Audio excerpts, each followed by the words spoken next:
പിള്ളേരെന്തെങ്കിലും ആഗ്രഹം പറഞ്ഞാൽ അതങ്ങ് സാധിച്ചു കൊടുക്കണമെന്നല്ലേ ഏതോ സിനിമയിൽ സിദ്ദിഖ് പറഞ്ഞിട്ടുള്ളത്.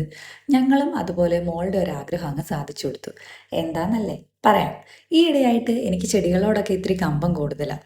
എൻ്റെ ചെടി പരിപാലനം നിങ്ങൾ വീഡിയോസിലൊക്കെ കണ്ടിട്ടുണ്ടാകുമല്ലോ അല്ലേ? എൻ്റെ ഫേവറേറ്റ് ആയിട്ടുള്ള ചൈന ഡോളിൻ്റെ തണ്ട് മുറിച്ച് പല പല പോട്ടുകളായിട്ട് ഞാൻ നട്ടുവെച്ചു. ഏകദേശം ഒരു മാസം വരെ ഞാൻ വെയിറ്റ് ചെയ്തു. അതിനുശേഷം ക്ഷമ നശിച്ചിട്ട് ഞാൻ ചെറുതായിട്ട് അതൊന്ന് തോണ്ടി നോക്കി. ഇതെല്ലാം കണ്ടുകൊണ്ട് ഒരാൾ അവിടെ നിൽപ്പുണ്ടായിരുന്നു. നമ്മുടെ കോപ്പി ക്യാറ്റ് ആമിക്കുട്ടി. ഞാൻ ചെയ്തത് കണ്ട് ഇൻഫ്ലുവൻസ്ഡ് ആയിട്ട് അവളും എല്ലാ ചെടികളും വലിച്ചൂരാൻ തുടങ്ങി. അവൾ ഏത് ഭാഷയിൽ പറഞ്ഞ് മനസ്സിലാക്കണമെന്ന് എനിക്ക് ഒരു ഐഡിയ ഇല്ലായിരുന്നു. ചെടിക്ക് നോവും ചെടി കരയും എന്നൊക്കെ ഞാൻ പറഞ്ഞു നോക്കി. ഒരു രക്ഷയില്ല. അവസാനം ഞങ്ങൾ ഒരു ചെടി തന്നെ അവൾക്ക് വേണ്ടി അങ്ങ് സ്പോൺസർ ചെയ്തു. അവൾക്ക് ഇഷ്ടമുള്ളതെല്ലാം ചെയ്തോളാൻ പറഞ്ഞു. ബാക്കി ചെടികളെല്ലാം വെറുതെ വിടണമെന്ന് അവളുടെ ഭാഷയിൽ പറയുകയും ചെയ്തു. ഇതൊക്കെ നടന്നാൽ മതിയായിരുന്നു. അപ്പം ശരി.